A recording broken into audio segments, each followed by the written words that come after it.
Ladies and gentlemen, the following segment of the podcast is presented exclusively by Hillsdale College. For over 175 years, four purposes have defined Hillsdale's mission: learning, character, faith, and freedom. Thank you for listening, and my sincere appreciation to our brothers and sisters at Hillsdale for their great sponsorship. He's here. He's here. Now, broadcasting from the underground command post, deep in the bowels of a hidden bunker, somewhere under the brick and steel of a nondescript building, we've once again made contact with our leader, Mark Levin. Hello, America. I'm Mark Levin. Our number is 877-381-3811, 877-381-3811. The speech the president gave today, which I think was mostly written by the State Department, demonstrates what an ignorant man he really is.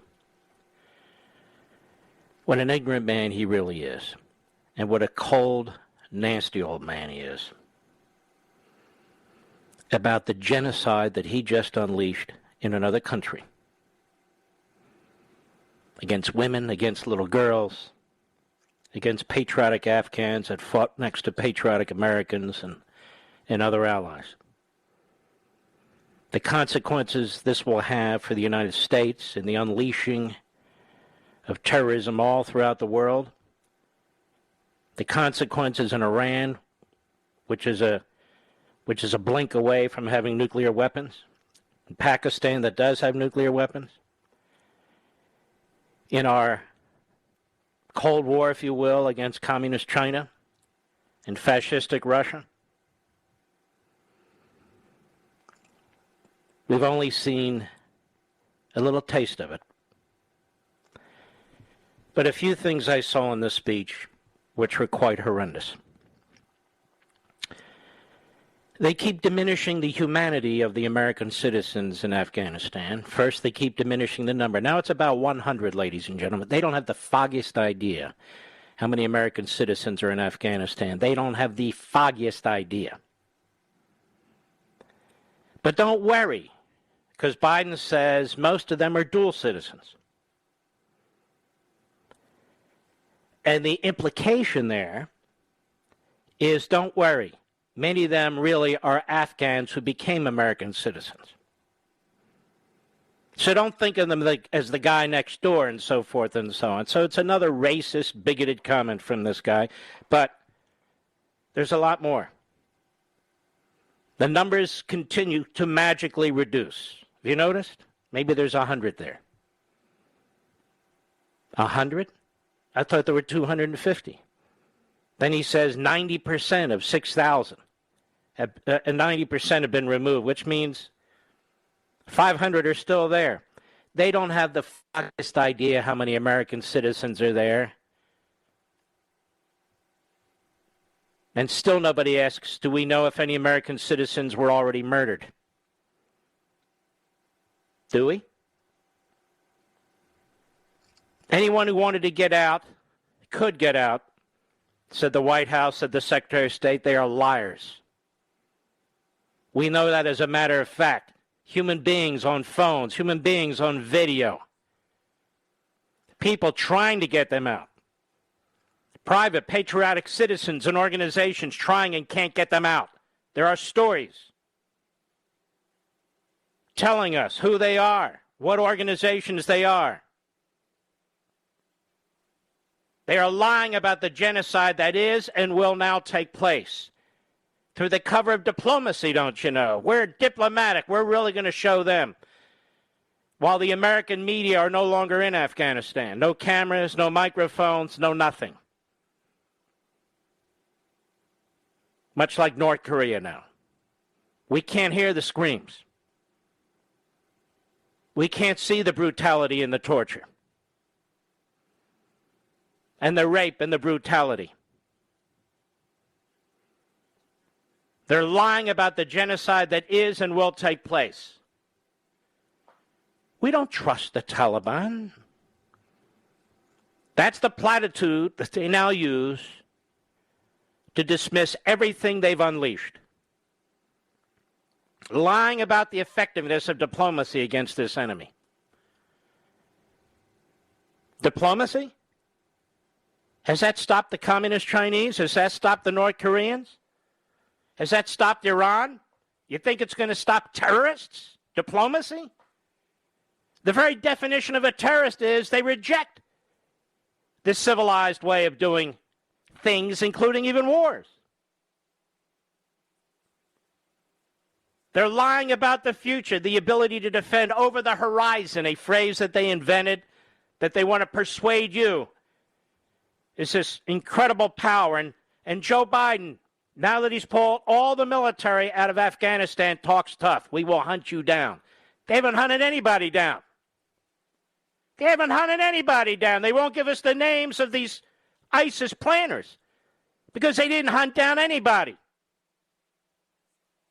related to the slaughter of 13 American troops and scores of Afghans. We're going to hunt you down. What are you going to hunt them down with? Diplomacy? And we see the whole pattern here. The appeasement. The appeasement of the Islamo-Nazi regime in Tehran. Of the terrorist Palestinians and Hamas, among others. Of the communist Chinese and the Russians. With the pipeline and so forth. Talks tough after the worst surrender after. Our humiliation. 13 troops dead. None had died 18 months prior. 13 troops dead. He talks about this being a great success. Even today, as I speak, the border continues to be wide open. How are you going to stop terrorists or would-be terrorists if people are getting through and they're not properly vetted? How are you going to stop the spread of a pandemic if people aren't tested, aren't vaccinated, but they're coming through? He says this is what we needed to do as America. What happened to globalism and internationalism? What happened to NATO? What you're seeing, folks, is 1,000 ways to dress up surrender and failure and defeat. It's called propaganda. You're now being inundated with propaganda from your government, from the State Department and the Defense Department, from the National Security Advisor, from the Oval Office, from the staff of the Oval Office. Information, false information, spin being pushed out into the media officially and unofficially, anonymously, and on the record. And you watch. I've already predicted all this in the last few weeks. You watch how the Democrat Party soon reorganizes, puts on its boots, and marches behind Biden. The media. What are the media today? The media today are mostly corporations that are organized to promote propaganda, viewpoints, and ends. They are corrupt enterprises that do not believe in truth, objectivity, and professionalism. They have no circumspection. They have no reflection. They cleanse the facts. They distort history. And here's the bottom line. Biden's domestic agenda, which will fundamentally destroy this country, turn it into something else, is far too important to American Marxism, to the American media, to academia, and all the rest of it. And its immediacy is too real. They can touch it. They can smell it. They can taste it.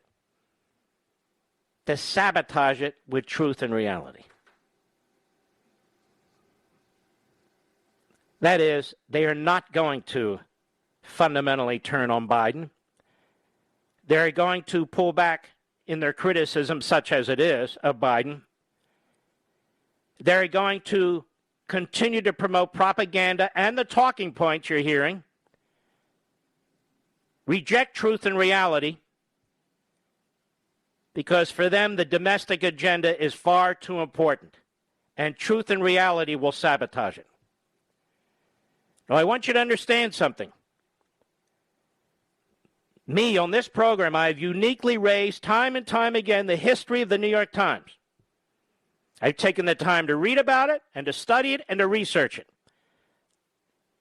Thanks to some very, very brilliant professors and writers.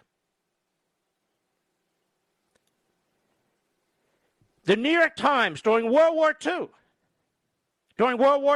right? A war that would determine if we would survive or not. Got away with monumental acts of propaganda and censorship.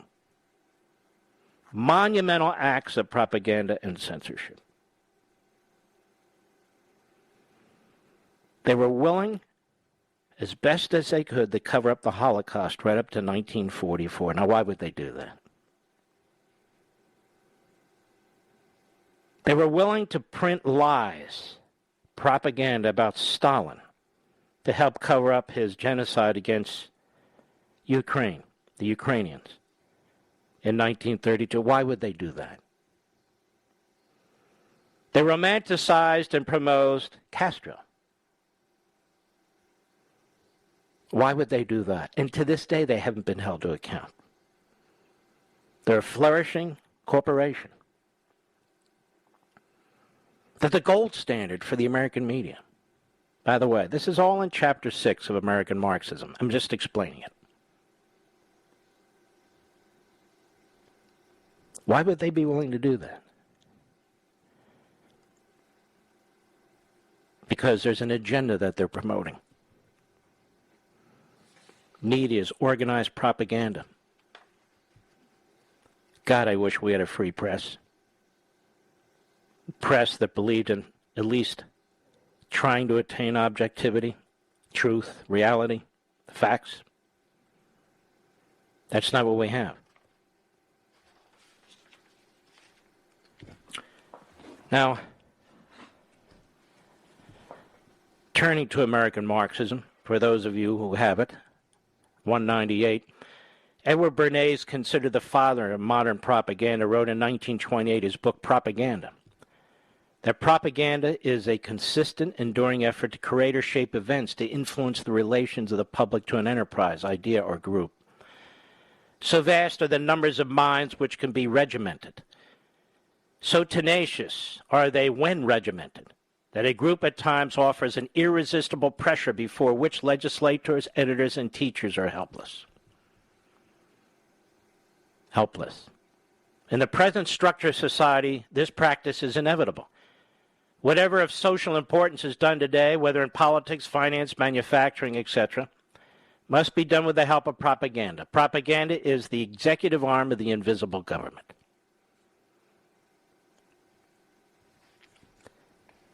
This book, Propaganda, was a favorite of Adolf Hitler's. It's also a favorite of Franklin Roosevelt's. That is, how to gain power, how to retain power, how to use power, how to deceive the public into supporting your efforts.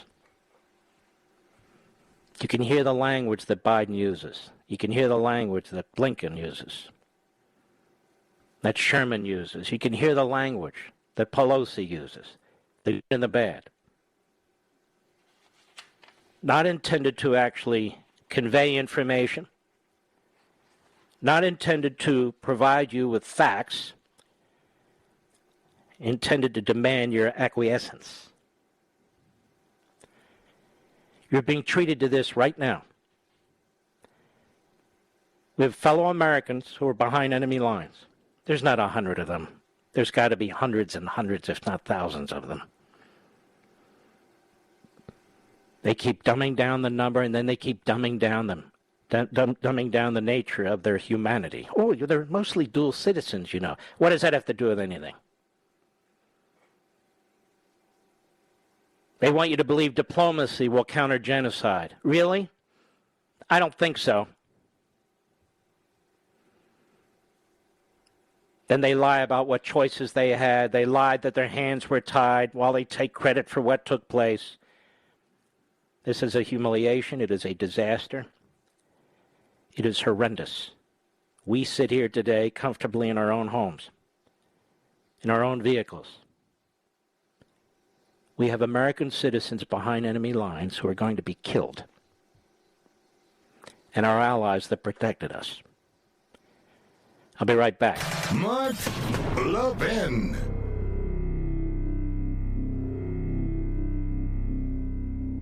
American history and civics education is at a turning point.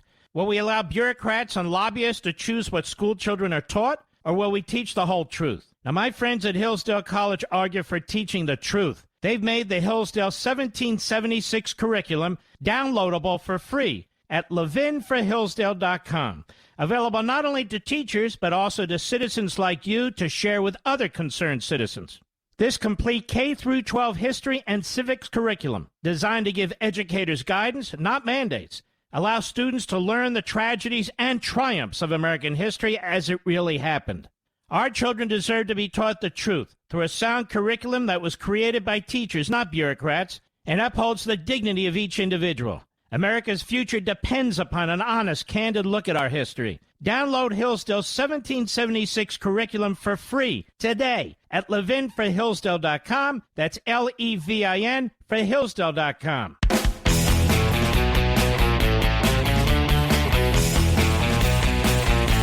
This is the best of Mark Levin. Happy Labor Day. Now, in the minute or two I've left before the break at the bottom, I want to talk a little turkey with you. The only way to counter all of this is to develop a movement, a grassroots movement, that does not lose interest, that does not get distracted, that does not get dispirited and overwhelmed, that does not expect others to do the heavy lifting. And I fear for us, this is what often happens. Move from one movement to another. That is not what happens with the American Marxist movements. That is not what happens with them. They're raring to go from the moment they wake up in the morning to the moment they go to bed at night. They're constantly plotting and planning and scheming. This is extremely worrisome to me. And I want to dig into this a little bit further after the bottom of the hour with you. I'll be right back.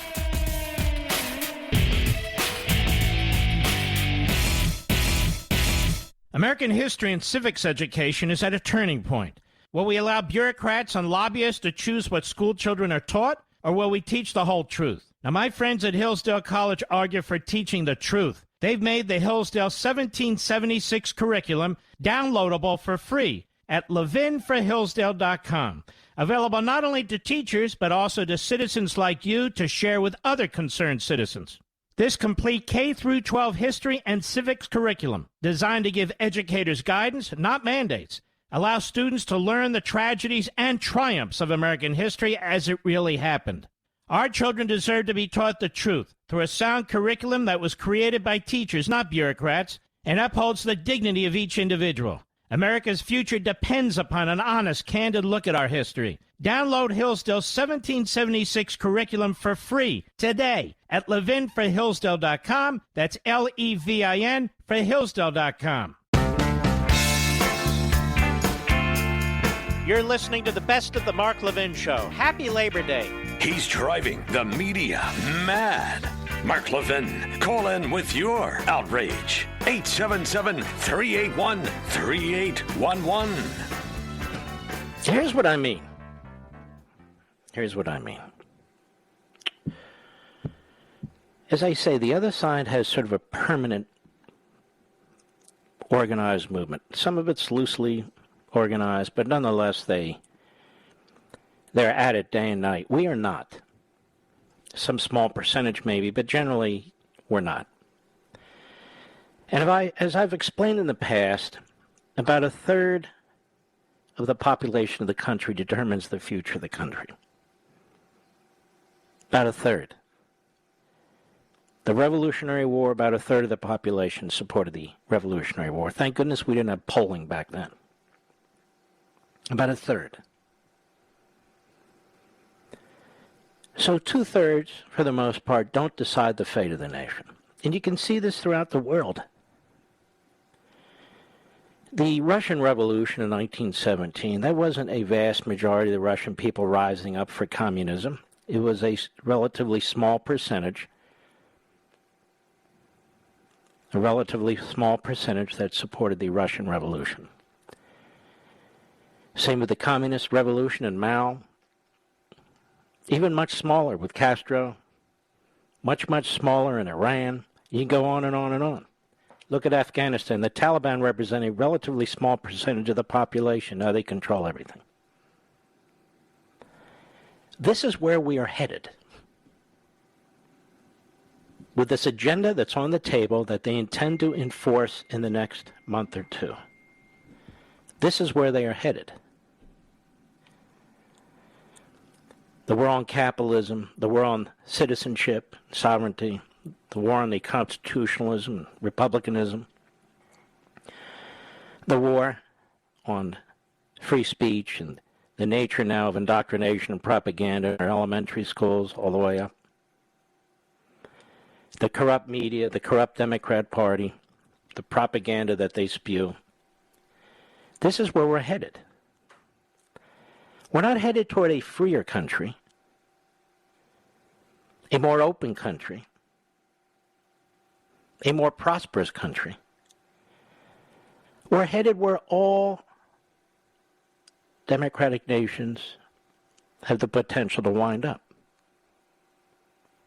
As Reagan and others said, the dustbin of history. Depending on which historian you read, Rome lasted maybe 1,000 years. Athens lasted a while too. We're not even close to 1,000 years. And everything's at stake. Everything's at stake. A government that's supposed to have limited powers, as you can see, more and more has unlimited powers. They can actually control private property rights. They can actually control individual health care. They can actually control the propaganda that they intend to impose on your children.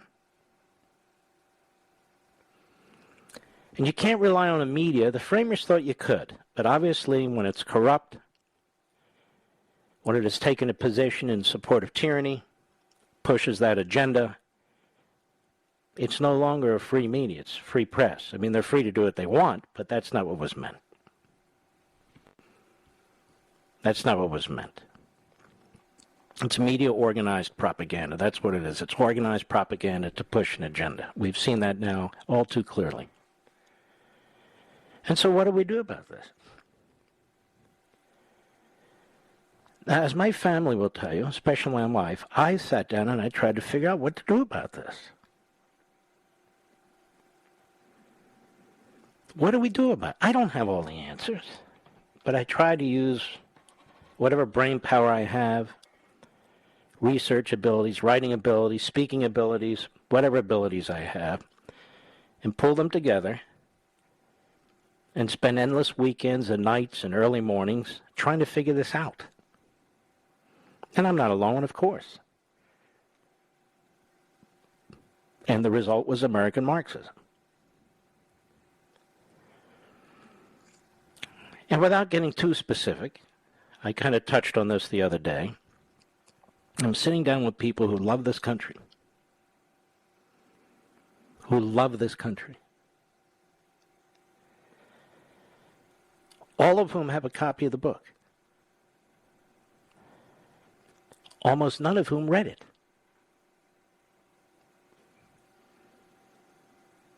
Almost none of whom read it. Especially chapter 7, which is ultimately the key chapter.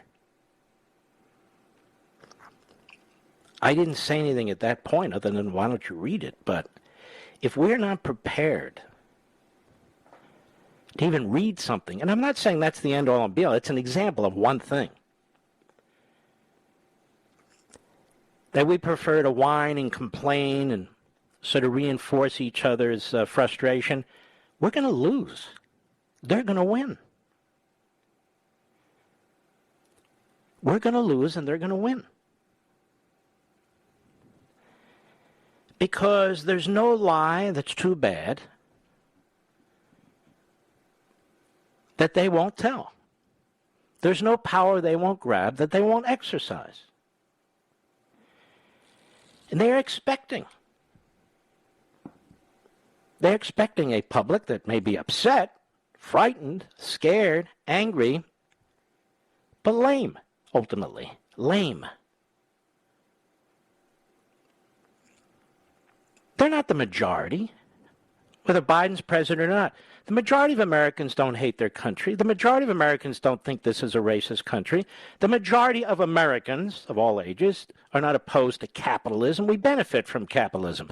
A majority of Americans don't believe in an open border. A majority of Americans don't want endless debt that will crush their children and their grandchildren. Some do, no question. The Democrat Party supports all of that. But they don't get 2/3 of the vote. It's a diabolical party, led by diabolical people. And the Republican Party is a placid, mechanical, inept party. Any victories the Republican Party has is usually the result of the constitutionalists and the conservatives rising up. Reagan challenging them, as an example. Or that the opposition is so hard, they slip through. But we can't leave it to the Republican Party. Vote, absolutely vote. But we have to do things in our own lives, in our own neighborhoods, in our own communities, in our own school systems, with corporations that fear controversy. But they don't fear us because we don't create controversy. There are things that we have to do. They're not onerous. They're not going to threaten your life or your safety. But certain things that we have to do to engage, other than sit at the dinner table and agree with each other and get dessert and then go home. Or we're going to lose everything.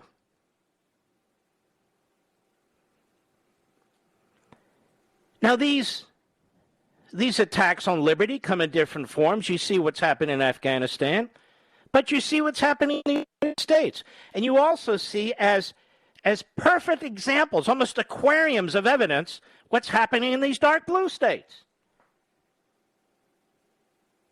Those aren't free states.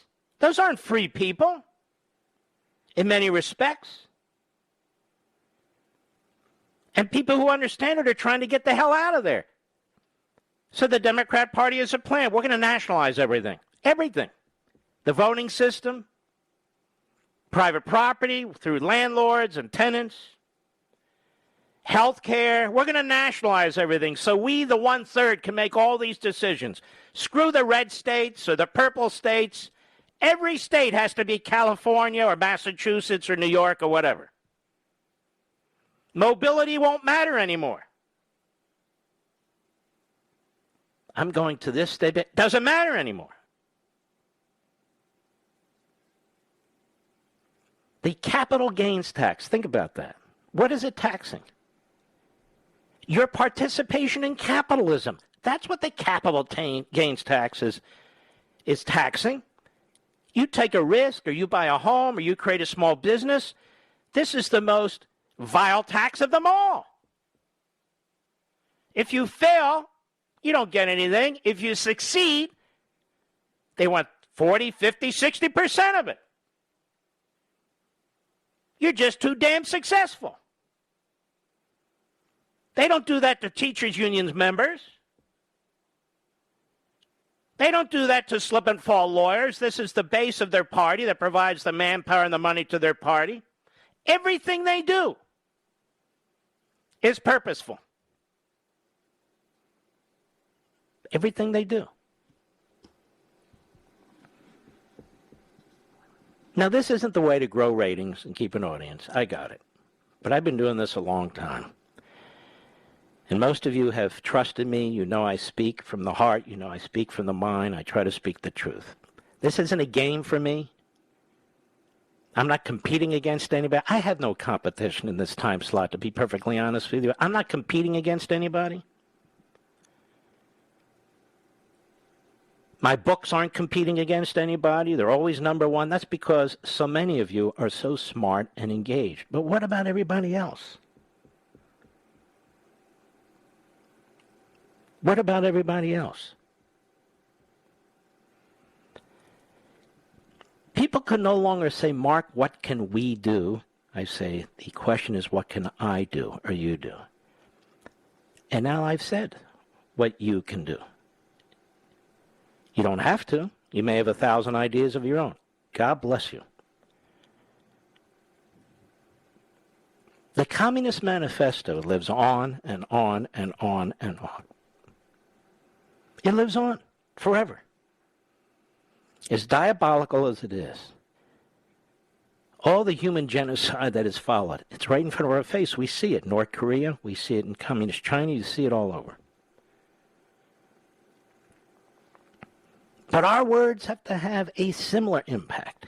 And they will only have a similar impact if we digest them, if we live them, if we share them, rather than just complain in frustration. Those of you who are activists, I'm not talking to you.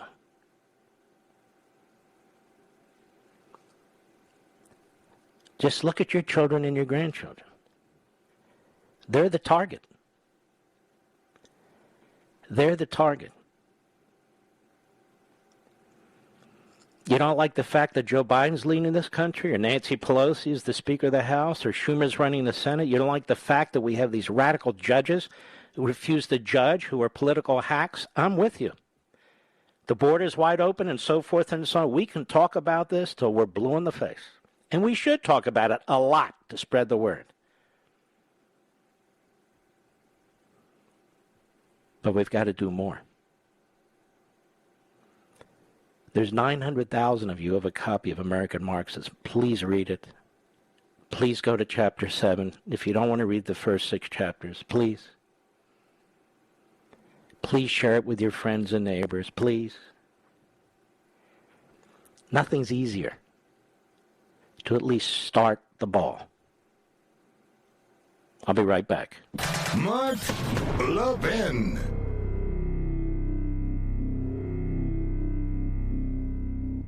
American history and civics education is at a turning point.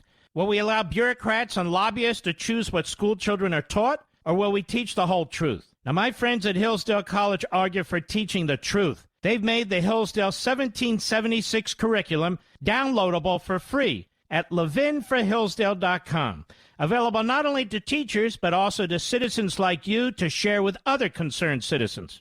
This complete K-12 history and civics curriculum, designed to give educators guidance, not mandates, allows students to learn the tragedies and triumphs of American history as it really happened.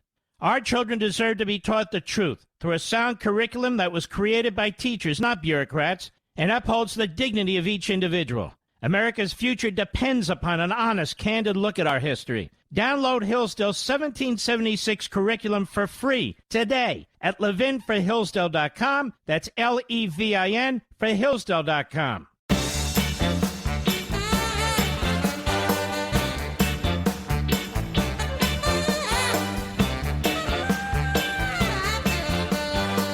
This is Mark Levin wishing you a happy Labor Day. Now back to the best of me.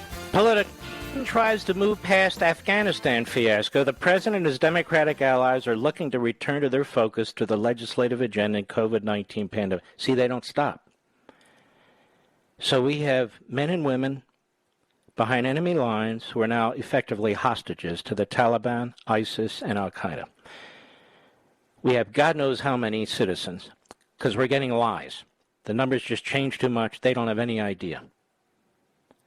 And they're trying to dehumanize these citizens. You know, most of them are dual citizens. Who cares? They're Americans. This, the party so-called of immigration, by the way. I hope people of color from all over the world hear what they just said. They're lying about the genocide that's going on and going to go on. It's just appalling. And so it all comes down to politics and power. It always does.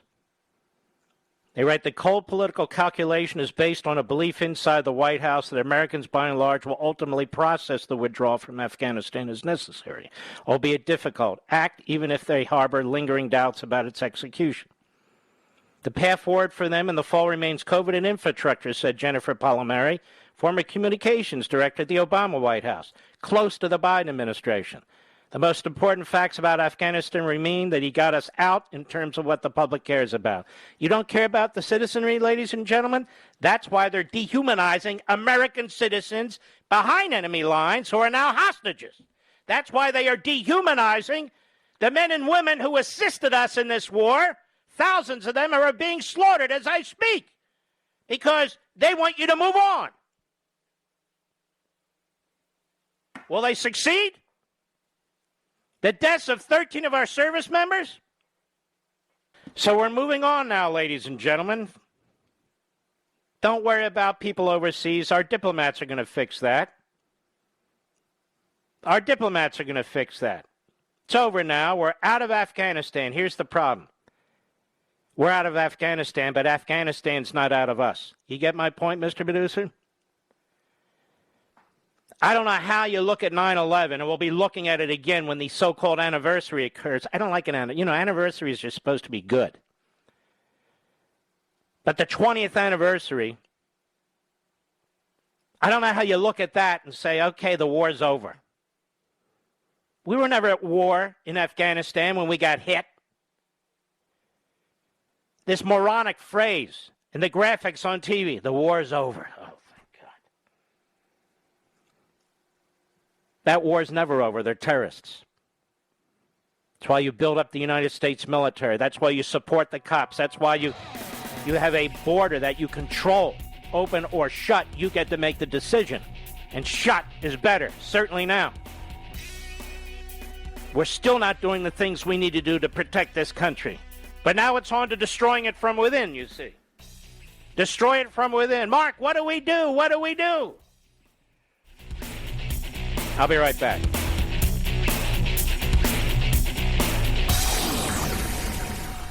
He's here. He's here. Now, broadcasting from the underground command post, deep in the bowels of a hidden bunker, somewhere under the brick and steel of a nondescript building, we've once again made contact with our leader, Mark Levin. This is the best of Mark Levin. Happy Labor Day. Hello, America. Mark Levin here. Our number, 877-381-3811, 877-381-3811. Sean asked me to come on his show last night on Fox, which, of course, I did. And I was walking into the studio, my studio. I have hanging in my office a Life magazine. It no longer exists, but Life magazine cover photo of George S. Patton, which he signed as Lieutenant General. But he had 3 stars, dated in 1945. And I got to thinking about that as I was walking into the studio to appear on Hannity. And I got to thinking about what's going on now in Afghanistan with our cameras gone, our media's gone, with the Taliban and the other cockroaches choking off the country and hunting down human beings and their treatment of little girls and women and all the rest. I've not heard a lot of talk about this from abortionist Nancy Pelosi. Have you? Or all the rest of the media outlets, for the most part, and leading Democrats. Some exceptions, but they're exceptions. They're not the rule. And I got to thinking about Anne Frank The Diary of Anne Frank, have you ever read that? You really should. What a brave and brilliant young girl. I got to thinking about Dwight Eisenhower and when he said what he said when he went to the first concentration camp he'd ever seen. And I walked back into my office and quickly printed out a paragraph or two. Then I got to thinking about our pathetic president, pathetic Secretary of State, National Security Advisor, Secretary of Defense, and yes, the pathetic Milley. None of them spoke out. In the case of Blinken and Sullivan, they sounded like they didn't give a crap. Then we have to listen to Psaki, who knows nothing. I looked at her background online. All she's ever been is a political hack. She's got really almost no substantive accomplishment. Oh, and a respite where she was a commentator on CNN during the Trump administration.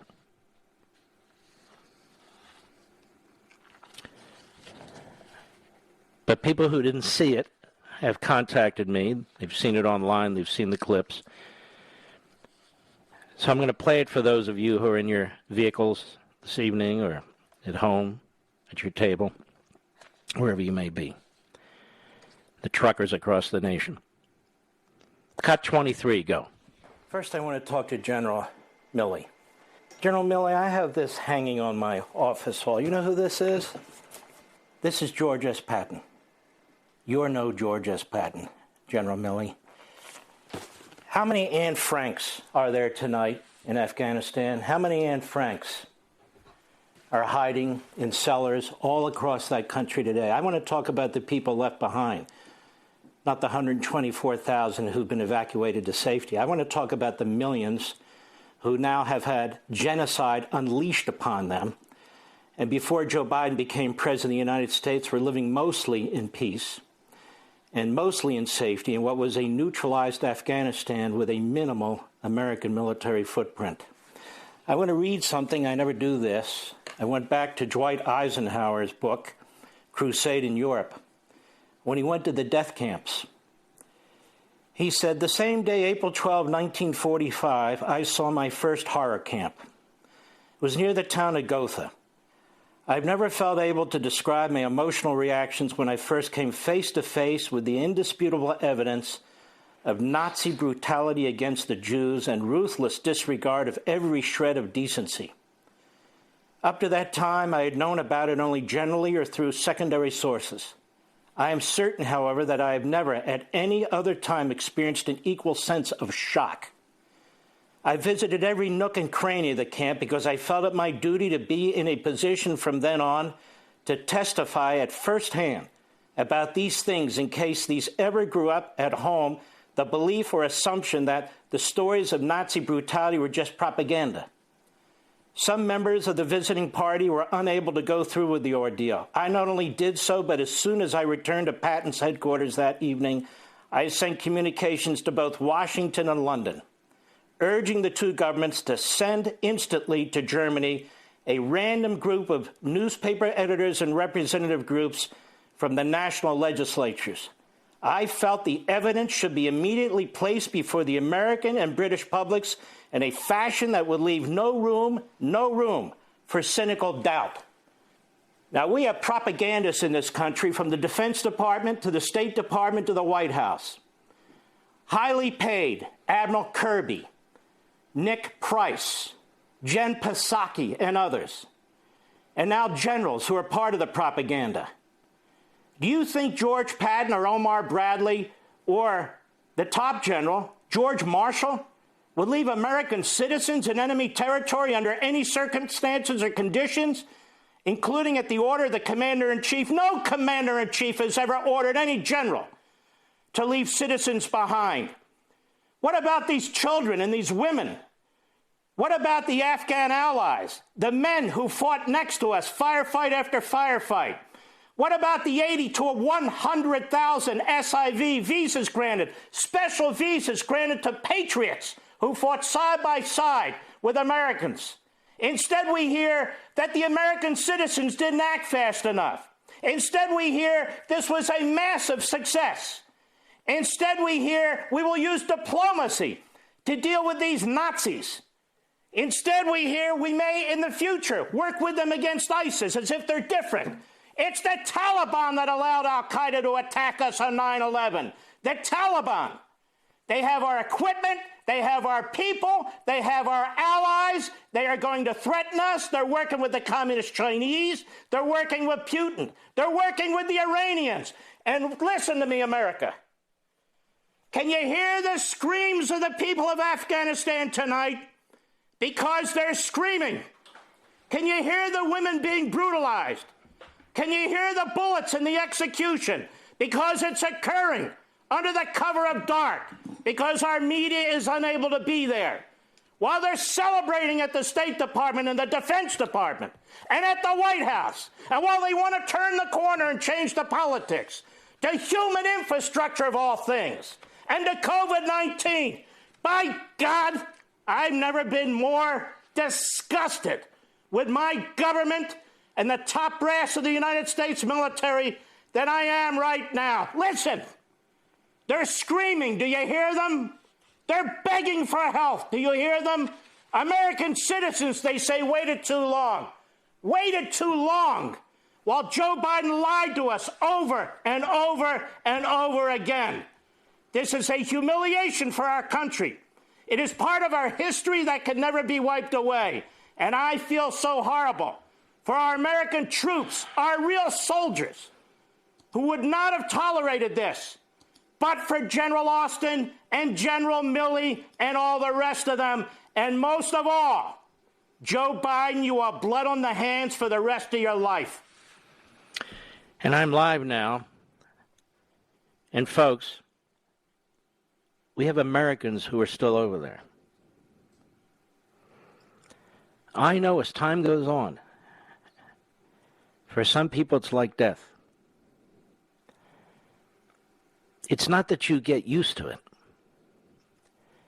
It's that you have to deal with it. The problem here, ladies and gentlemen, is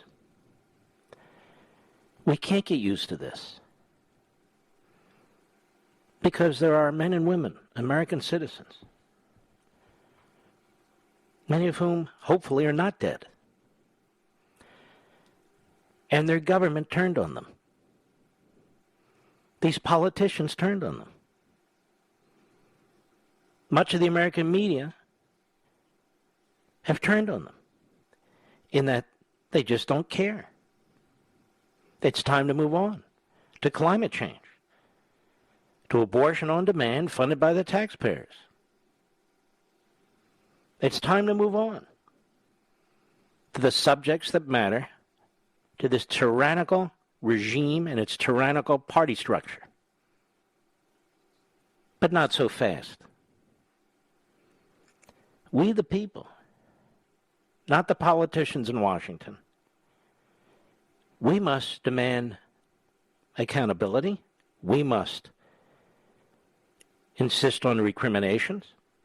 This is why, during the course of this horrific event, which is still going on, the unleashing of this genocide against perhaps hundreds of thousands of people who are going to be slaughtered,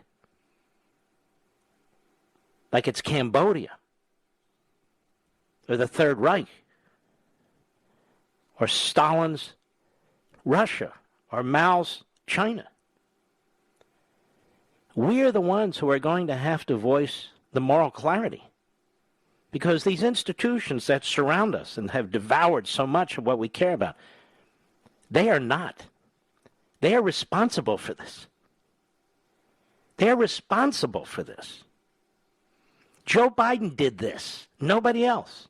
He wants credit for it. But then he wants to assign blame to others. And these are the same people, the same institutions, that now insist that we destroy our economy.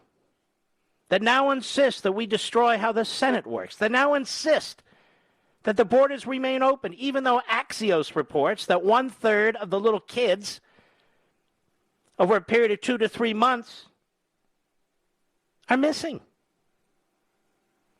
Missing? They're not missing. They're somewhere. Can you imagine? The slave trade in little kids, the pornography trade in little kids. Joe Biden doesn't care. He never has gone to the border to look at his handiwork. He moves on to the next subject. He's not just an incompetent. There is mass slaughter, mass torture, mass impoverishment. In the 7 or 8 short months he's been president of the United States, doesn't it seem like a lifetime? The damage he's done to humanity and to our institutions is incalculable. And he's just getting started. I'll be right back. Mark Levin.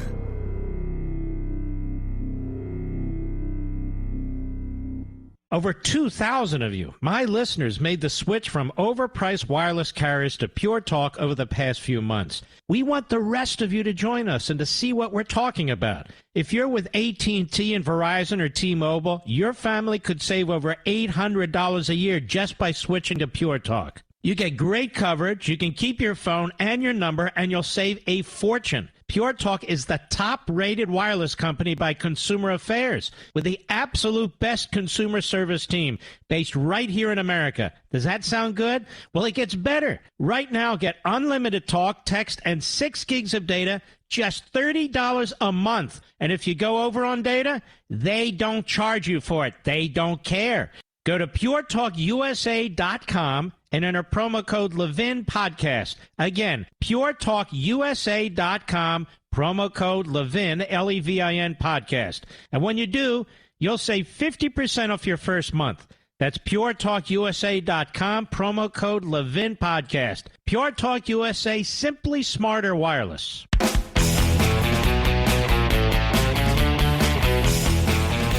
You're listening to the best of the Mark Levin Show. Happy Labor Day. You know, I've known Larry Elder a long time. He's a very decent, thoughtful man, brilliant man, in fact, who believes in liberty and who believes in humanity, which is why he is the way he is. And it's very interesting to me to see in California, which is a dying state right now, by every metric. It's being depopulated. People are leaving. The borders are wide open. Certain people are coming.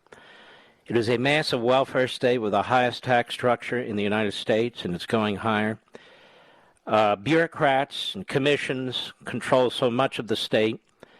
You see wildfires because they can't manage their forests. You see brownouts and blackouts because they've adopted the most radical kinds of phony environmental agenda. And then I see Bernie Sanders and Elizabeth Warren campaigning against him. Honestly, I see all these white politicians campaigning against Larry Elder because all their talk about a white supremacist society, I would say, well, I guess they would know. Because the white-dominant Democrat Party is now working in California to defeat a man who embraces this country and embraces liberty, and is also, by the way, an African-American. Larry Elder, how are you, sir? Mark, doing well. Thank you very much for having me. I appreciate it. Tell us what's going on in California right now and how people can get out and vote. Well, Mark, what's going on is everything you just now rattled off. I would only add the decline in the quality of our public education. 75% of black boys here in California, Mark, believe it or not, 75%, that's not a typo, cannot read at state levels of proficiency. And, of course, those levels are low. The math scores are even worse. Nearly half of all third graders cannot read at state levels of proficiency. And around 80% of all kids educated in our government schools are black and brown. I only mention that because that's what the left prides itself on caring about. Now, the number one obstacle towards choice in education that polls show black and brown parents want, The teachers union. Who's the number one funder of my opponent, Gavin Newsom? The teachers union. And poll after poll after poll shows that the people living in the inner city recognize they're getting the worst teachers, the worst principals, the worst bureaucrats, and they want the opportunity to put their kid in a private school, a religious school, homeschooling, or a charter school, and they're being denied that opportunity, yet they march in there every single year and pull that lever for the party that is thwarting the number one way of escaping poverty, and that's to at least finish high school. Mm-hmm. And what you're telling people is stop voting for the party that's destroying your life. Stop voting for the party that doesn't look out for you. Absolutely. The average price of a home in California, Mark, just hit $800,000. Depending upon whatever survey you read, that's anywhere between 150% above the national average to 250% above the national average. And why is this? Because of the extreme environmentalists that have a stranglehold over Sacramento and have a stranglehold over Gavin Newsom. The number one reason people cite for leaving California in the middle class is because they cannot afford the price of a home. And the people sitting up there in Sacramento are the very ones causing the price of a home to be jacked up to the point where it is. Now, people clearly don't like what's happening to their state there. They don't like how it's affecting their lives. Many are leaving. And yet it's one-party state. It's one-party rule right now. The Democrats control everything. And not just control it, they have supermajorities in the legislature. Newsom has a complete iron-fisted grip on the executive branch and so forth, and on their court system. So if people really want to rise up and change, if they really want to resist, if they really want to put a stop to this, they have to defeat all these surrogates and all these entities who are feeding off the taxpayers and feeding off the public, and that is to vote yes, right, on recall. Absolutely, and that's why, Mark, 1.7 million Californians signed a petition to recall this guy. And 25 to 30% of those were the very people who voted for him just 2 years earlier. 65% of Hispanics voted for him 2 years earlier. Now, guess what? The majority of Hispanics want him out. We have what's called no party preference or independence. They call it normal states. They now outnumber Republicans. The majority of the independents want him out as well. This is across the board because crime doesn't have a color. The rise in homelessness doesn't have a color or a party. The rise in the cost of living doesn't have a color or a party. And the way this man shut down this state in a more severe way than did the other 49 governors while sitting up there at that French Laundry restaurant with the very people that drafted the mandates. They weren't wearing masks. They weren't engaging in social distancing. And his own kids were enjoying in-person private education. All right, we're going to be right back because we're not done with the great Larry Elder.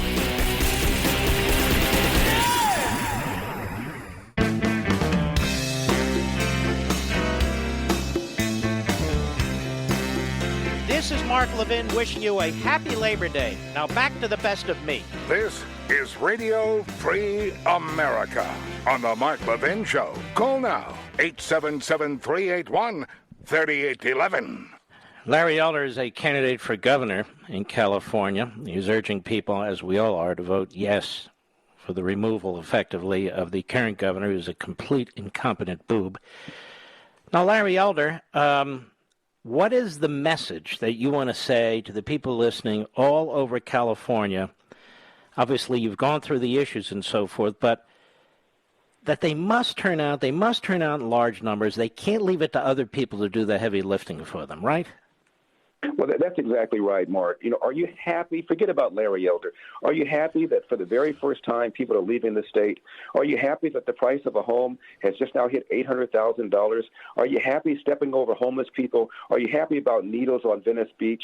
Are you happy about the crappy education people are getting K through 12 while spending $15,000 a pop per year per student? Are you happy with all of that? Well, if you are, then maybe you want to retain this guy. But if you're not, how about some change? How about some common sense? Are you happy that this state is running out of water? Israel is a desert country, Mark. They've got a little body of water next to them called the Mediterranean. They've been able to figure it out with desalination plants. We have a little body of water next to us called the Pacific Ocean, and we can't figure this out. Are you happy with how severe these forest fires are? Are you happy that $30 billion was stolen from the Employment Development Department, money that was supposed to be for the unemployment for Californians, money that was stolen by people in prison filing for unemployment benefits and getting them, criminals in Nigeria filing for unemployment benefits and getting them, $30 billion stolen. Are you happy with all of that? If you're not, go to electelder.com. and throw a little something in the tip jar because my opponent, Mark, can raise and spend an unlimited amount of money, and he's doing just that. From the usual suspects, the teachers union, the public sector unions, Hollywood, big tech. So throw something in the tip jar. Make this a bit of a fair fight. If you're not happy with what's going on in California, which is why people are leaving the state, taking their jobs with them. And I see George Soros has jumped in. He obviously wants to defeat you, too. George Soros has jumped in. Kamala Harris has jumped in. Joe Biden has jumped in. Elizabeth Warren cut a commercial for all him. The white supremacists. All the white supremacists. And I was called the black face of white supremacy by the L.A. Times. And all of these people are scared to death about one big thing, Mark. They couldn't care less about Gavin Newsom. They care about the 50-50 split in the Senate in Washington, D.C. And God forbid Governor Elder should replace Dianne Feinstein that nobody's seen in weeks. And I'm told she's in worse mental condition than Joe Biden. They're afraid I'm going to replace her with a Republican, which I most certainly would do. And that would be an earthquake in Washington, D.C. Wow, I hadn't thought about that. And I haven't thought about the fact that we haven't seen her either. No. Wow. And I'm sure the media that are trying to destroy you are busy trying to find her, right? Oh, sure. Just like they're trying to find Hunter Biden. Yeah. They're scared to death. They're scared to death at a blue state like California. God forbid they should elect a common sense conservative Republican who makes an appreciable difference in their lives. They don't want me to improve the situation. They don't want me to bring down the cost of living. They don't want me to do something about homelessness. They don't want me to give people in the inner city a choice so they can get a competent education for their kids. God forbid I should make things better. And then all of a sudden people will rethink their attitude towards Republicans and rethink their attitude towards Democrats. And that's why they're so scared. Let me just say this. We have a lot of friends in this program who are in California. Whenever I come out to the Reagan Library, it's sold out almost immediately. People say to me, what can we do? What can we do? Now, look, it's not enough for you to vote. You've got to make sure 10 other people vote, too. You got to fight like hell. This is the least we can do. We're not asking people to go to war. We're not asking them to give up their jobs or their businesses. You be your own precinct worker. You be your own neighborhood worker. Make sure 10 people come out and vote. Pick up your phone. Call people. Text people. Rally them. Galvanize them. They're voting now. You got plenty of time to do this. I mean, you don't have to do it in 5 minutes. You can get it done now. This is very, very important. You can't rely on the Republican Party that has its own supporters. You're not going to just be able to rely on all the conditions that have, devoured the state. It's going to take each and every one of you being the Paul Reveres. We talk about this every single night. This one is personal. I love Larry Elder. I love what he stands for. This is a big, big deal. It's time to fight back. This was Reagan's state, for crying out loud. And now Reagan, they say, couldn't get elected in the state of California. The way you turn things around, one step at a time. And if you're really upset about what's going on, you're trying to decide whether to leave the state or not and so forth, at least take a stand. Larry has agreed to step aside from his business and his job right now to run for governor, to try and defeat Newsom, to try and bring some sensible policies to California, which is off the edge. And so the least we can do is help him and help yourselves by defeating this guy once and for all.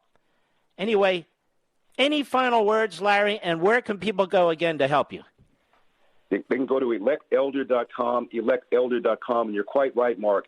Not only is it important for you to vote, but get 10 of your friends to vote, and do it now. And if you don't trust the mail, you can drop your voting ballot off at a voting precinct. But do it right now. Go to electelder.com. There's a button there for volunteering as well. If you want to get involved, you want to make some phone calls, you want to put on some lawn signs, all of that button will tell you how to do that. All right. Good luck to you, my friend. I really mean that. Thank you, Mark. God bless. And God bless you, too. I mean, wow, you're having a tremendous opportunity now in California. I know you're outnumbered.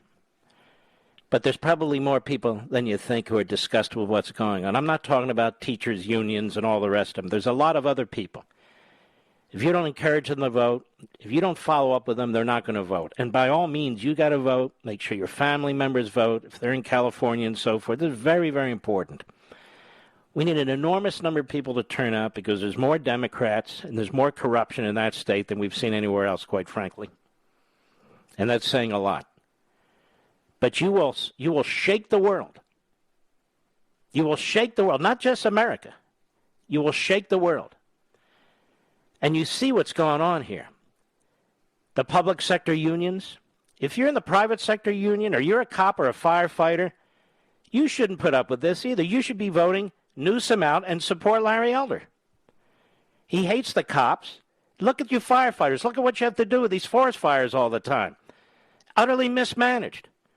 And so private sector unions and unions of people like cops and firefighters, you got to turn out. You got to remove this clown. And in my view, strongly support Larry Elder. All of you small business people out there, or individuals who just want to be left alone by the state government, who don't want to be pushed around, or maybe you want to put a new roof on your home and you got to go through all this red tape, or the taxes are literally bleeding you. Now is your chance to speak out. This is really the only way to do it in California. And it will be an earthquake. All the special interests, all the elites, all the white supremacists in the Democrat Party and the white supremacists at the LA Times and in their media, the white dominant leftists, they're all aligned against you. Well, kick them in the ass. You can do this. They don't think you can. I think you can. You're the underdog. That's fine. But here's a chance to get this done and make them the underdog. It's very, very important. Newsom says more people will die if I'm recalled. Enough people have died because he's been governor. He's a buffoon. He has no idea what he's doing. He's one of these guys that's in line. They go up the ladder. He was a mayor. He was this. Now he's governor. Then he wants to be senator. That's enough. He did a lousy job handling the virus. A lousy job. And now you have your chance. You're going to need a super-duper turnout. But I know you can do this. We're heard all over the state of California. From the tippy-top north to the tippy-bottom south, all over the state. I'm counting on you Levinites to do everything you can. Everything you can. This is an opportunity. I wish we had this opportunity all over the country today to deal with Biden and throw his ass out, but we don't. But you have an opportunity to do something in your state. And I know it's going to be hard. I know it, which is why you need to fight even harder. It's for your own survival, for your own well-being and that of your family. And everybody shouldn't have to run out of California because of these people. Take a stand. Even if it's a last stand, good. Take a stand. Larry mentions a very interesting point. Where is Dianne Feinstein? And the LA Times should be ashamed of it. It won't be. It's a disgusting, disgraceful, pathetic, phony newspaper. Remember what I called them yesterday. This is organizational propaganda, or organized propaganda in the case of the aggregate of all these media outlets. Organized propaganda.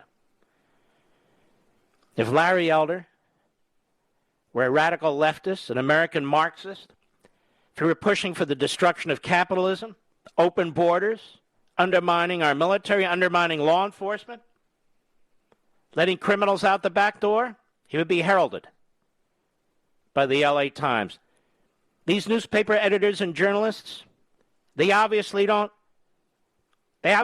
suffer from the same circumstances and decisions that the rest of you do in California. But these bastards are corrupt and they're liars. So whatever they say, you should do the opposite anyway. You have an opportunity. But you're going to have to get other people out to vote. It's not going to be enough that you vote. It's simply not. And as Larry Elder said, you got to do it right now. 21% of those who can vote have already voted. That's the unions. That's people who are on the government teat. That's the people who benefit from your demise, from stealing your income, from regulating your lives. They vote early and they vote often. They believe they have a stake in this election. You have a bigger stake. I'll be right back. Mark Levin.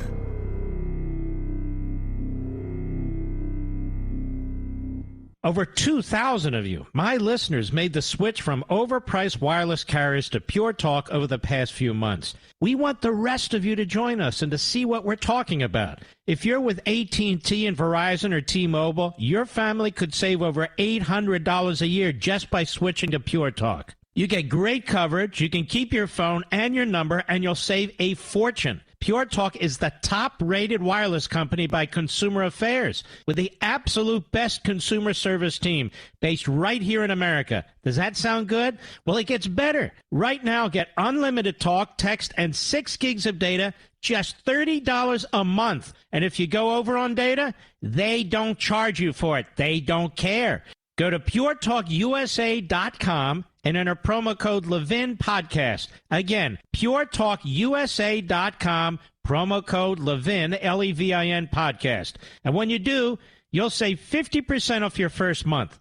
That's puretalkusa.com, promo code Levin Podcast. Pure Talk USA, simply smarter wireless.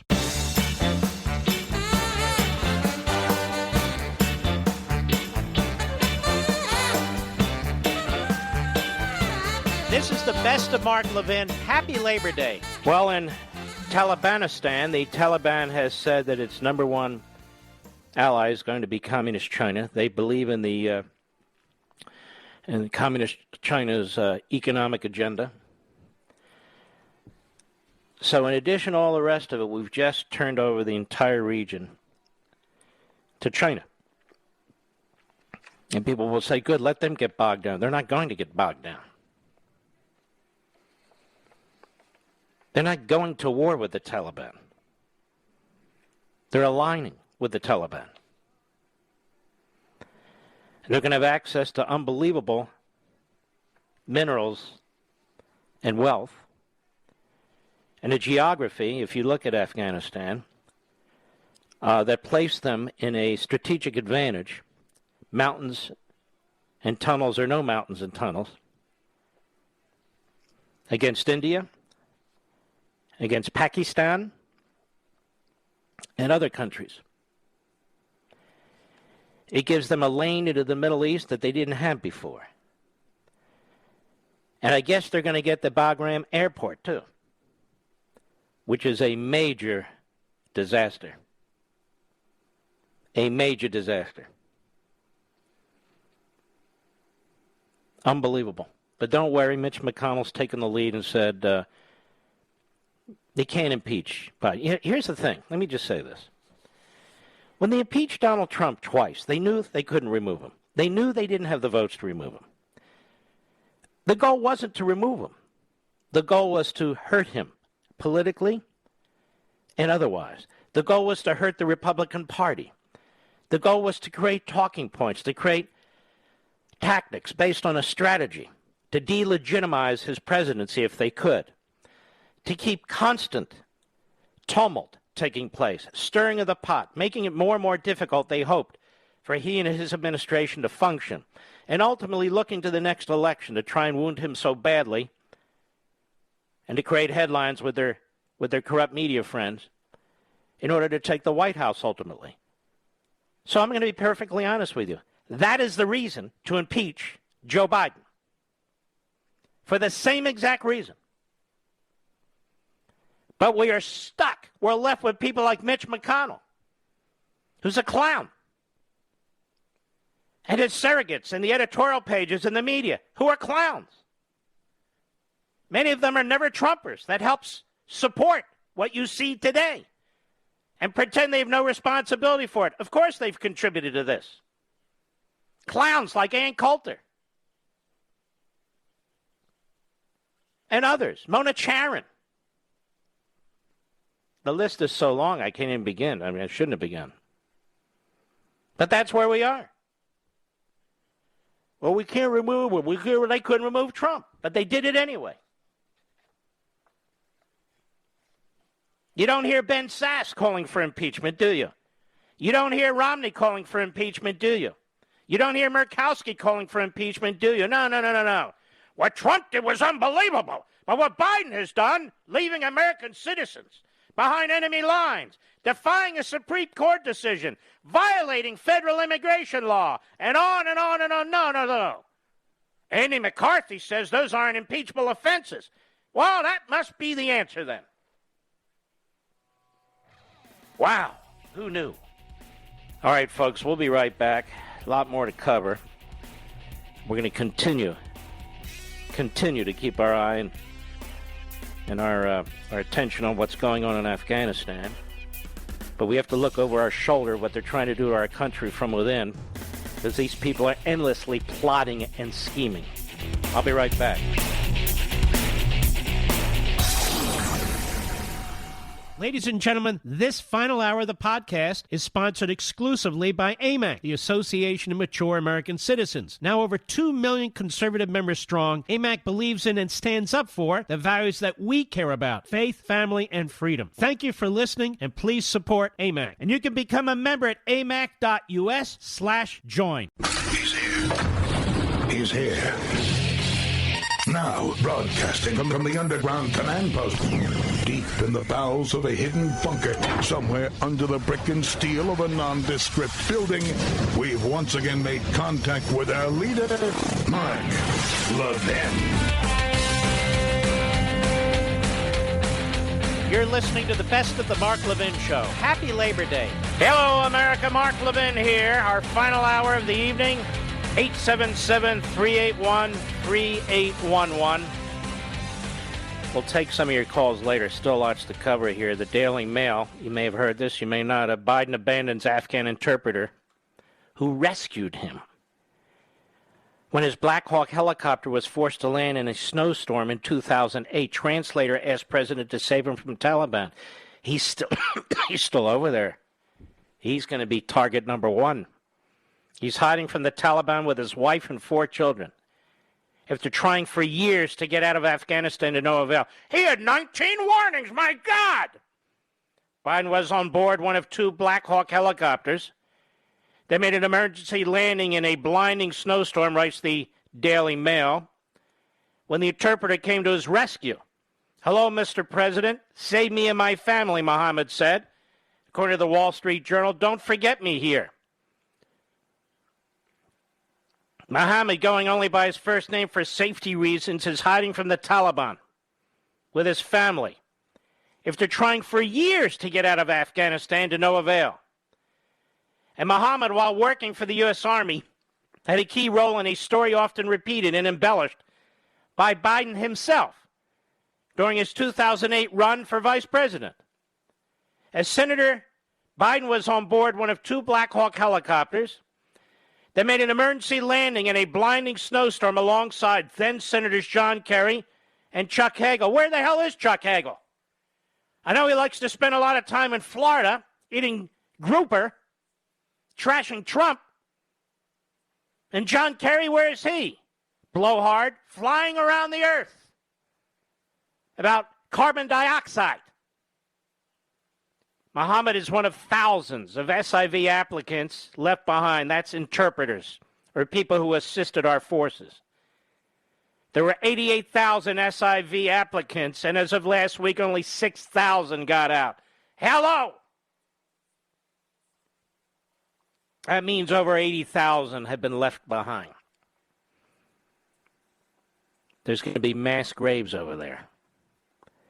It was frightening. There was somebody being interviewed on Fox, and you could hear the gunshots in the background. Did you hear that, Mr. Producer?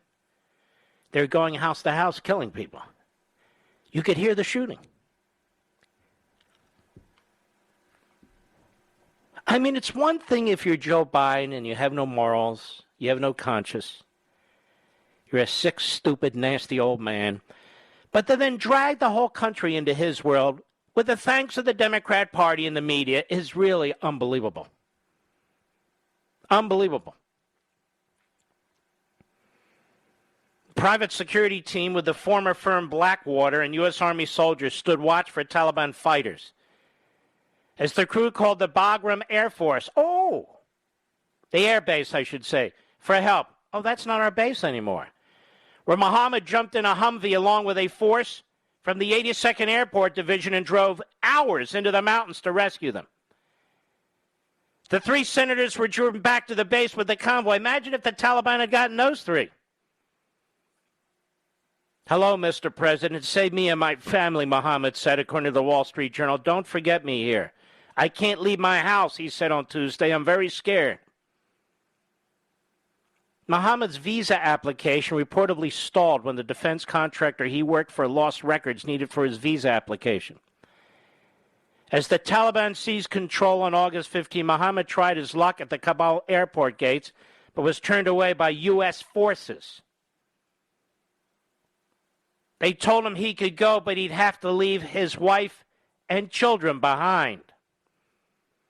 I guess that's what Biden means when he says, some people just want to stay there, ladies and gentlemen. They just want to stay there. Your blood should be boiling beyond belief right now. How you're being lied to. How you're being lied to. The cold-blooded, horrific nature of this government, this administration. The top of the Defense Department should be shamed out of office. Still lies coming from the Secretary of State, National Security Advisor. U.S. soldiers say Mohammed was there alongside them for over 100 firefights. Over 100 firefights. Now, you're the President of the United States. You've been through this, and somebody comes to you, and they say, this guy Mohammed is saying, you say, get him out, get his wife out, get his kids out. At a minimum, right? Never happened. Involved in over 100 firefights alongside our forces. But these Afghans won't fight, ladies and gentlemen. They won't. No. It's Biden who won't fight. He won't fight for the American citizens. He won't fight for the Afghans who supported us. He won't fight.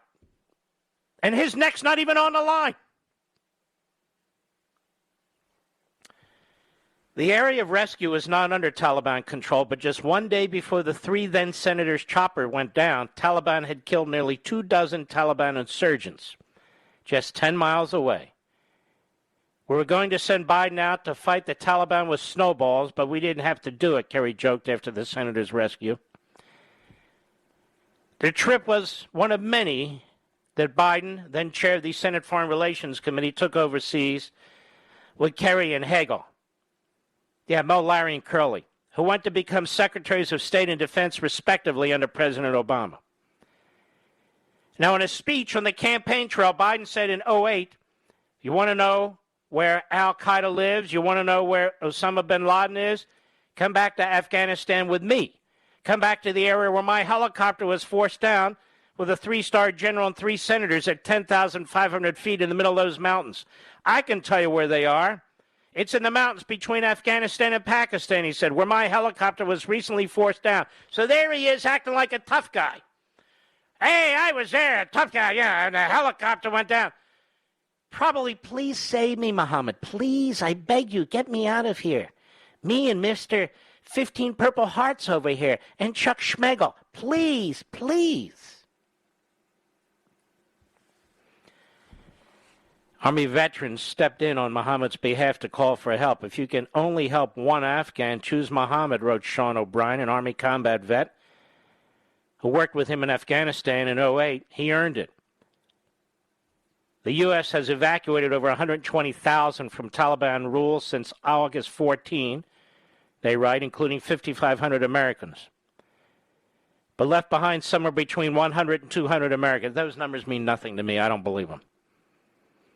And thousands of Afghan interpreters, thousands, who worked with the United States military in its hasty exit. But Biden called it an extraordinary success because his ass wasn't on the line. A White House official declined to comment on Mohammed's case for confidentiality reasons. Why, does HIPAA apply to the war? No. Because they have nothing good to say. Nothing. It's unbelievable. I'm reading through. Anything else? No. Mohammed, his wife, his children. unless somehow some of these private entities, these vets, these great American patriots, find him and get him and his family out. He's going to be killed in the most horrendous way. Has anybody asked John Kerry about this? How about Chuck Hagel? No, nobody's asked any of them about it. And the White House won't say. Because you see, the Afghans won't fight. This is what we're told. Just collapsed. Out of blue, they saw fighting and they just collapsed. No, that's not what happened, folks. Some of the isolationists and neo-Biden supporters on TV and radio talk like this. They have no idea what the hell they're talking about. I've had these Americans who have fought side by side with these Afghans on this show, on my TV show, on ləʻvɪn TV. Generals, commander, colonels. Not one of them said the Afghans wouldn't fight. Just when you pull their entire support away from them, it becomes a problem. A big problem. And here we have an Afghan who not only fought, he fought heroically to save 3 United States senators and was in over 100 live-fire combat missions with American forces. And he's left behind. I cannot imagine any other president doing this. None of them. I cannot imagine any other Secretary of Defense doing this. I cannot imagine any general doing this under orders and not resigning instead. I have no respect for General Milley. I don't care what he did before he was in this position. I see what he's done in this position. And General McKenzie, shame on you. Shame on you, too. I'm sure you've done heroic things, except now.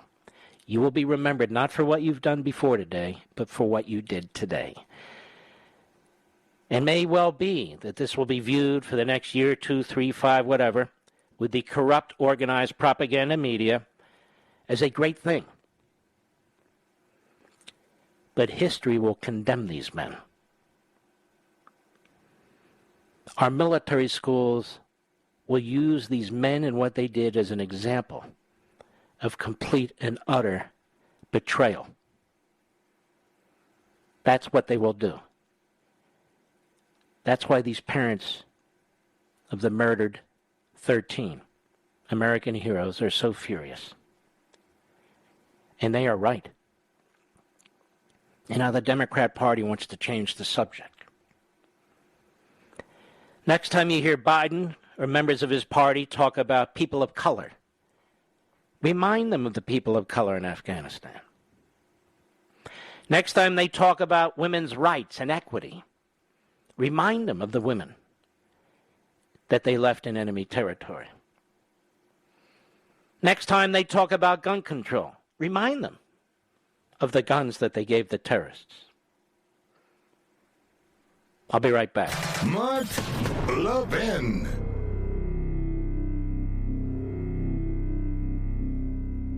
AMAC, the Association of Mature American Citizens, is one of the fastest growing organizations in America, now over 2 million conservative members strong, and I'm one of them. AMAC believes in and stands up for the values that we constitutional conservatives care about. More than talk, AMAC fights. A full-time presence in Washington, AMAC pushes back against reckless spending, disasters like Medicare for All, and the expanding reach of the federal government. And beyond advocacy, joining AMAC gives you access to a wealth of benefits and discounts, including special member-only rates on car insurance, travel discounts, cell phone plans, and a hell of a lot more. And if that's not enough, you'll get AMAC's bi-monthly magazine, full of insightful articles on issues that matter to most of us, we conservatives. As I said, I'm an AMAC member, and you should be too. Join today at amac.us. That's AMAC.us. Stop supporting the liberal agenda that the other 50-plus organization has been pushing for. Join AMAC instead. AMAC.us.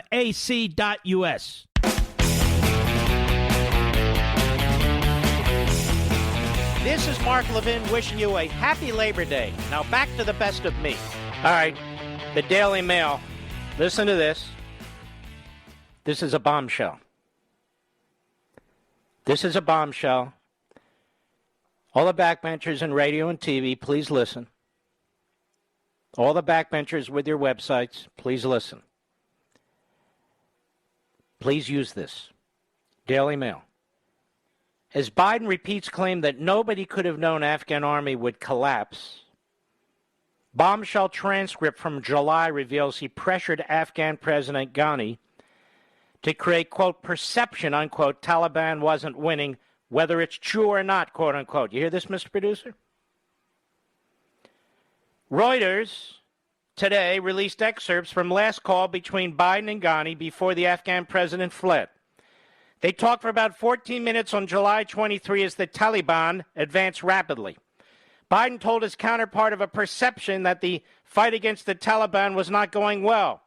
Quote, there is a need, whether it's true or not, to project a different picture, Biden said. Comments or indication Biden knew it was a matter of time before the Taliban won. In months leading up to the withdrawal, Biden predicted pullout would go smoothly. Now can we impeach a president over a phone call? This was the brilliant point made by my stepson, David. Now can we impeach a president over a phone call, ladies and gentlemen? He wanted the now departed Afghan president to create the perception, quote unquote, that his government was capable of holding off the Taliban.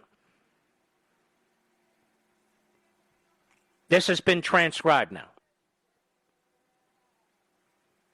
4 weeks before Kabul collapsed, Ghani pleaded for more air support, money for soldiers who had not been paid to rise in a decade.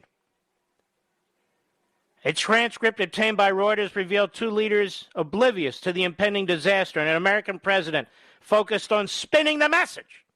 Hello, Kevin McCarthy. Where's Mitch McConnell today?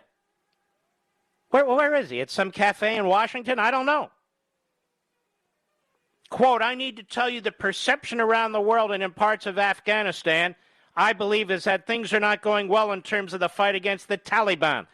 And there is a need, whether it's true or not, there is a need to project a different picture, Biden says to Afghan's President Ghani, who asked for more air support. Now, at that time of the call, the Taliban were already capturing district after district across the country while the U.S. and Afghanistan were at loggerheads over tactics. In the months leading up to the chaotic U.S. military withdrawal from Afghanistan, Biden was telling the public a different story, that the withdrawal would be done smoothly and that Washington's Afghan allies were in control. Quote, I don't think anybody anticipated, Biden told ABC News when asked about swift disintegration of the Afghan security forces. Here's the point. He knew that it was disintegrating. When he told the American people, he did not anticipate it. And he told the then president who fled Afghanistan, the then president, on July 23rd, to create a lie, a false picture of what was going on in Afghanistan.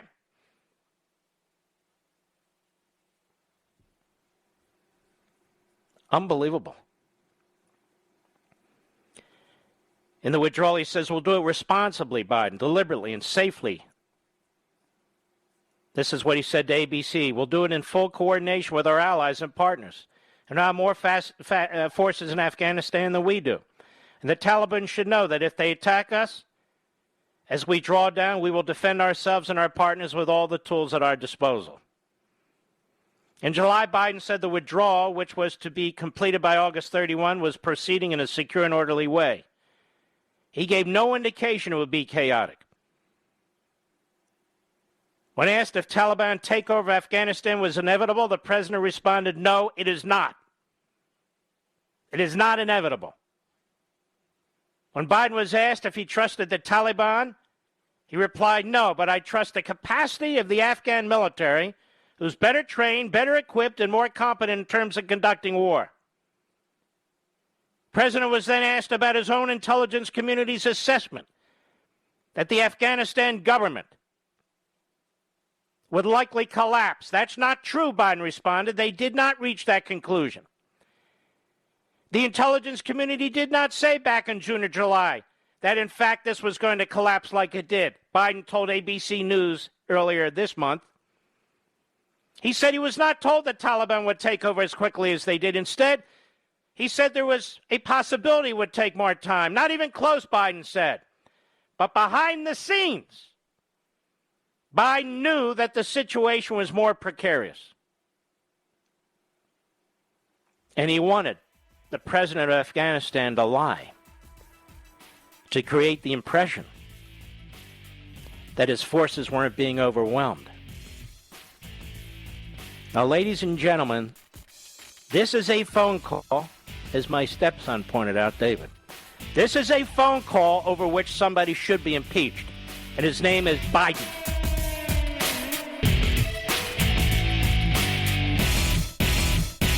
AMAC, the Association of Mature American Citizens, is one of the fastest growing organizations in America, now over 2 million conservative members strong, and I'm one of them. AMAC believes in and stands up for the values that we constitutional conservatives care about. More than talk, AMAC fights. A full-time presence in Washington, AMAC pushes back against reckless spending, disasters like Medicare for All, and the expanding reach of the federal government. And beyond advocacy, joining AMAC gives you access to a wealth of benefits and discounts, including special member-only rates on car insurance, travel discounts, cell phone plans, and a hell of a lot more. And if that's not enough, you'll get AMAC's bi-monthly magazine, full of insightful articles on issues that matter to most of us, we conservatives. As I said, I'm an AMAC member, and you should be too. Join today at amac.us. That's AMAC.us. Stop supporting the liberal agenda that the other 50-plus organization has been pushing for. Join AMAC instead. AMAC.us.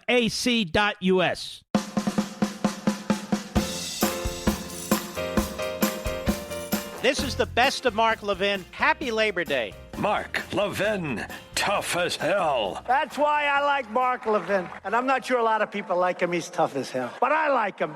I love him. Call in now. 877-381-3811. Ladies and gentlemen, this is a bombshell by any standard as an impeachable offense, particularly under the Ukraine phone call standard. There is simply no question about this. 2 weeks after his remarks to reporters denying the Taliban takeover was inevitable, Biden and Ghani, the president of Afghanistan, spoke for 14 minutes on July 23. It was their last conversation before the Taliban captured the capital. Ghani fled the presidential palace, Kabul, and the country on August 15. But in mid-July, Biden was intent on Ghani delivering a public message and public plan that would shore up confidence in the Afghan government. He said, you clearly have the best military of 300,000 well-armed forces. By the way, they've never had 300,000 armed forces. Versus 70 to 80,000. They're clearly capable of fighting well. We will continue to provide close air support if we know what the plan is and what we are doing. He pushed Ghani to allow his defense minister, General Bismillah Khan Malama, to pursue a strategy that would focus on defending major population centers. And he urged the Afghan president to bring together some of the most powerful anti-Taliban warlords in a show of support to reverse perceptions of a crumbling government. He said, I really think, I don't know whether you're aware just how much the perception around the world is that this is looking like a losing proposition, which it is not. Not that it necessarily is that, but so the conclusion I'm asking you to consider is to bring together everyone. If they stand there and say they back the strategy you put together and put a warrior in charge, a military man, Khan, in charge of executing the strategy, and that will change perception, and that will change an awful lot, I think, says Biden. Ghani responded by saying Afghanistan was facing not just the Taliban, but their foreign backers. He said, we're facing a full-scale invasion composed of Taliban, full Pakistani planning and logistical support, and at least 10 to 15,000 international terrorists, predominantly Pakistanis, thrown into this. You've never heard any of this. Neither did I. Have you, Mr. Producer? So they were being invaded on top of everything else from Pakistan. You didn't know this either, folks. But Biden did. But he also asked the American close air support to be front-loaded, he said, to help with the challenges faced by the Afghan army immediately. In other words, he wanted them to hammer away at the invaders and the Taliban immediately. Details of their conversation emerged today, a day after the last troops were flown out of Kabul, ending America's longest war, they write. This is a Daily Mail. You'll never see stories like this broken in the New York Slimes or the Washington Compost. Washington Compost is busy chasing Peter Doocy. That's our boy Philly Bump. What a complete slop. In a follow-up call later that day that did not include President Biden, Biden's National Security Advisor Jake Sullivan, General Mark Milley, and U.S. Central Command Commander General Frank McKenzie spoke to Ghani. Reuters also obtained a transcript of that call. In this call, too, an area of focus was global perception of events on the ground in Afghanistan. Global perception, not the reality. Milley, chairman of the Joint Chiefs of Staff, told Ghani, quote, the perception in the United States and Europe and the media sort of thing is a narrative of Taliban momentum. Duh, you think? And a narrative of Taliban victory. We need to collectively demonstrate and try to turn that perception, that narrative around. They're not even talking about how to help stop the Taliban within Afghanistan. They're talking about the perception. The perception. Now you're also going to see who the real reporters are and who the real reporters are not. This should be on the top of every news program. This should be a marquee headline in every newspaper in America, on every website that's worth a damn. I do not believe this is that time is our friend here. We need to move quickly, McKenzie added. A spokesperson for McKenzie declined to comment. A spokesman for Milley did not respond by publication time. Wow. Wow, and they dump all over Trump for his phone call with the president of Ukraine, which was perfectly fine. They're wanting the Afghan president to lie about what's going on the ground. Biden is lying to the American people while this is taking place. Biden lied today about what was taking place.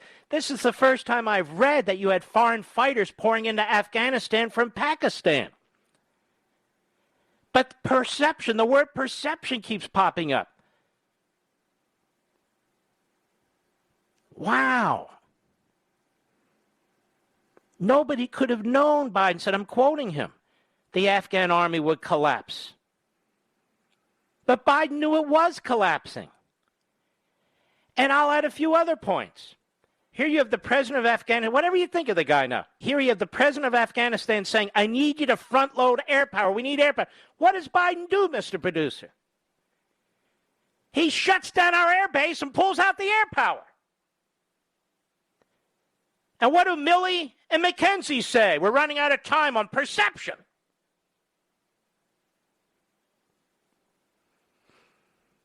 Another point.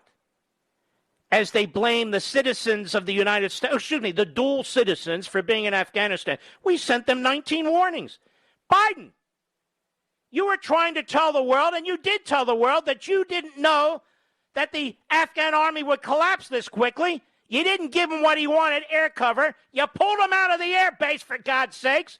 So how the hell were any American citizens to have any idea what the hell was going on when Biden was lying to the American people? Now, what are Pelosi and the rest of the stooges intent on doing about this? And I expect the Republican leadership in the House to take this and run with it. We cannot have a president who lies to us like this. We cannot have the head of the Joint Chiefs of Staff who participates in this. We cannot. We must not.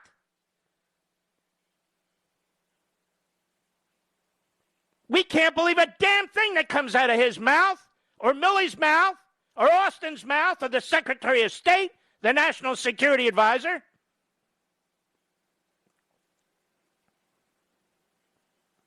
They needed to change perceptions that the Taliban's rapid advance, whether it's true or not. Whether it's true or not. And again, say what you will about this president who ran off with God knows how much money in Afghanistan. He said, we're losing. They're overrunning us. There are foreign fighters pouring into our country, 10 to 15,000 from Afghanistan. How come Biden didn't say that in his speech today? They didn't tell a single reporter, day in and day out at the Pentagon with this guy Kirby, day in and day out at the State Department with this guy Price, day in and day out with Psaki, with General Milley, with General this and General that. Not a word. Now let's see how the media react to this. The AP. Reuters reported it. Let's see how the AP responds. I noticed the AP reported the Defense Department always says, well, thank you for being here. She says this to the generals, the secretary. What do you mean, thank you for being here, dummy?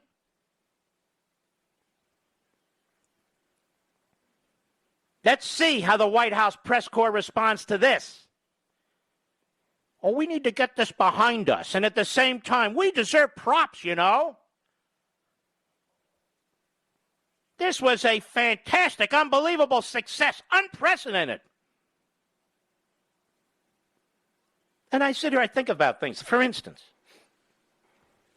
if they knew Afghanistan was crumbling, America, Mr. Producer, if they knew it was crumbling, and they knew on July 23rd that the Taliban advanced rapidly, and that the president of Afghanistan is telling them, I can't hold these people off, then why didn't they start evacuating American citizens in July? Why didn't they start evacuating American citizens in July? You heard Joe Biden say today, with that constipated, stupid look on his face, we contacted them 19 times. Did you ever tell them that the Taliban were advancing? No, you were creating a contrary perception. And you created it even up to today. You lied through your false teeth.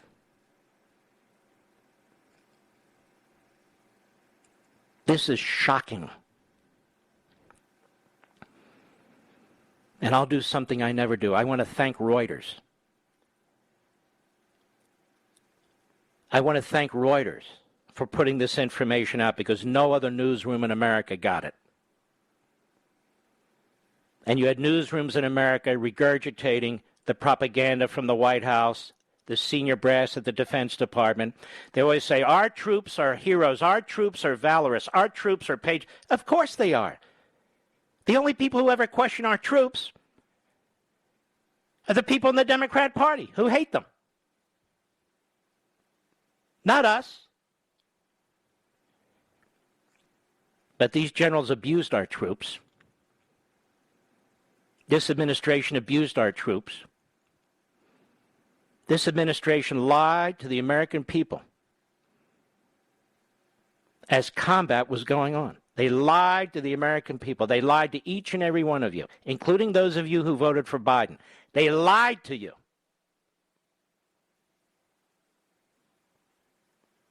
Whether it's true or not, there is a need, quote, there is a need, whether it's true or not, to project a different picture, unquote, Joe Biden. Can you imagine if Donald Trump had said something like that under circumstances like this? His entire party would have turned on him. His entire party would have turned on him. Meanwhile, watch as the Praetorian Guard media, watch as the Democrat Party circle the wagons. Yes, Biden is mentally, he's not just cognitively stuck, he's unhinged.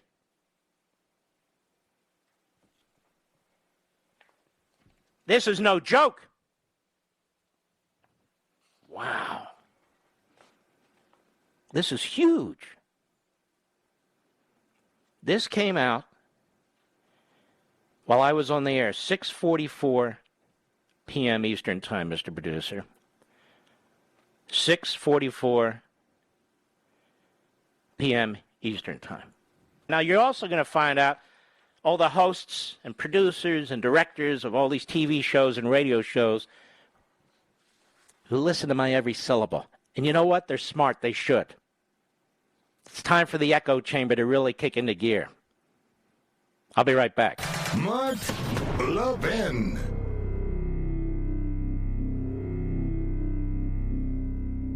AMAC, the Association of Mature American Citizens, is one of the fastest growing organizations in America, now over 2 million conservative members strong, and I'm one of them. AMAC believes in and stands up for the values that we constitutional conservatives care about. More than talk, AMAC fights. A full-time presence in Washington, AMAC pushes back against reckless spending, disasters like Medicare for All, and the expanding reach of the federal government. And beyond advocacy, joining AMAC gives you access to a wealth of benefits and discounts, including special member-only rates on car insurance, travel discounts, cell phone plans, and a hell of a lot more. And if that's not enough, you'll get AMAC's bi-monthly magazine, full of insightful articles on issues that matter to most of us, we conservatives. As I said, I'm an AMAC member, and you should be too. Join today at amac.us. That's AMAC.us.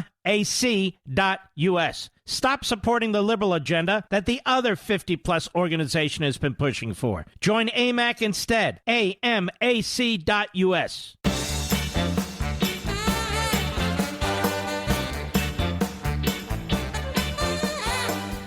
You're listening to the best of the Mark Levin Show. Happy Labor Day. Now, it's important to stick with this show. This reminds me of March 2017, Mr. Producer, when I pulled together all the public reports, all the leaks coming out of the FBI and elsewhere, and said, wait a minute, they're spying on Trump. Remember that? Everybody runs with it like they create, I've got my group of people here. We did. Okay, fine. This reminds me of the phone call we had from the medical director of a nursing home in New York. Remember that call, Mr. Producer? We've played it, where we helped expose what was going on in nursing homes in New York. People ran with it. I don't expect credit. We never get credit. That's okay. This is a little different. This is Reuters, so it's out there. But I need to give this voice. I need to give this voice with our millions and millions of listeners, you folks, that this is shocking. And I went ahead and posted this article. Now can we impeach a president over a phone call is what I said. On at Mark Levin Show Getter, Gettr, and at Mark Levin Show Parlor. This is a big deal. You'll probably hear it now on TV, hopefully, and radio tomorrow. I'm going to keep hammering this. And I want to strongly encourage you, please jump in, folks. If you've already jumped in with American Marxism, we've got to keep at this. Then please make sure family members, friends, and colleagues are with us. Give them a copy of American Marxism. Give them an early Christmas gift or a Hanukkah gift. Give them an early birthday gift, whatever it is. Maybe they want the audio. They'd rather listen to it. Maybe they want ebook. They'd rather read it on a pad. However you do it. Please, let's keep pushing. I have complete faith in you. As Biden repeats claim that nobody could have known Afghan army would collapse, he did it today. Bombshell transcript from July 1st, reported by Reuters, reveals he pressured Afghan President Ghani to create, quote, a perception that Taliban wasn't winning, whether it's true or not. That's a 14-minute discussion with other information in it on July 23rd as the Taliban were advancing. There is a need, whether it's true or not, to project a different picture. In other words, a lie. And Milley was in on it. We salute our armed forces, police officers, firefighters, and emergency personnel. God bless each and every one of you patriots. Check out Amazon.com, American Marxism. Keep your chin up. We don't give up. See you tomorrow.